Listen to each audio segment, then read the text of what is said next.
ناظرین السلام علیکم۔ آج کا یہ خصوصی پروگرام صرف اور صرف احمدیت کے ثبوت اور جانباز کوہ پیما عبدالوحید وڑائچ آف سوئٹزرلینڈ سابقہ افسرگودہ پاکستان ہیں۔ آپ نے 2014 عیسوی کو جب حضور کی رہنمائی اور دعاؤں کے ساتھ کوہ پیمائی کا آغاز کیا تو حضور نے دعا کے ساتھ یہ بھی فرمایا کہ وحید جہاں بھی جاؤ پاکستان اور لوائے احمدیت گاڑتے جاؤ۔ عبدالوحید صاحب نے 9 سال کے عرصہ میں دنیا کی 7 بڑی چوٹیاں سر کر لیں اور ان پر لوائے احمدیت کامیابی سے گاڑ دیا۔ اب جب کہ آپ 12 اپریل کو دنیا کی سب سے بڑی چوٹی ماؤنٹ ایورسٹ جو کہ ایشیا پاکستان میں ہے اس کی مہم جوئی پر نکلے اور کامیابی کے ساتھ اسے سر کر لیا اور لوائے احمدیت بھی لہرا چکے، مگر یہ مہم جوئی آپ کی آخری مہم جوئی ثابت ہوئی اور واپسی پر نیچے اترنے سے پہلے خدا تعالیٰ نے انہیں اپنے پاس بلا لیا۔ انا للہ و انا الیہ راجعون۔ ناظرین، آئیے اب دیکھتے ہیں کہ کوہ پیمائی کیا ہے۔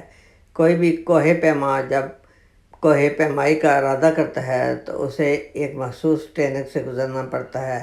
اس کے بعد پھر وہ اس قابل ہوتا ہے کہ وہ کسی پہاڑ کو سر کرنے کی کوشش کرے۔ دوستو، اگر کوئی کوہ پیما کسی چوٹی کو سر کر لیتا ہے تو وہ اس چوٹی پر اپنے ملک کا جھنڈا لہراتا ہے، جو اس بات کی غمازی کرتا ہے کہ اس کے ملک نے اس چوٹی کو سر کر لیا ہے، اور یہ جھنڈے آئندہ آنے والے کوہ پیماؤں کی رہنمائی کا بھی باعث بنتے ہیں۔ ناظرین، کوہ پیمائی کا کام آسان کام نہیں بلکہ جان جوکھوں کا کام ہے، اور جوئے شیر لانے یا فرہاد کی طرح دودھ کی نہر نکالنے سے بھی بہت زیادہ مشکل ہے۔ ہاں، اس کے ساتھ ساتھ ہزاروں ڈالرز کی بھی ضرورت پڑتی ہے۔ نہ جانے یہ کوہ پیما ان کا کس طرح بندوبست کرتے ہیں۔ ناظرین، کوہ پیمائی کے شائقین تو بہت سے ہوتے ہیں، مگر ہر کوئی چوٹیاں سر نہیں کر سکتا۔ صرف چند گنتی کے لوگ اس میں اپنا نام پیدا کر سکے ہیں۔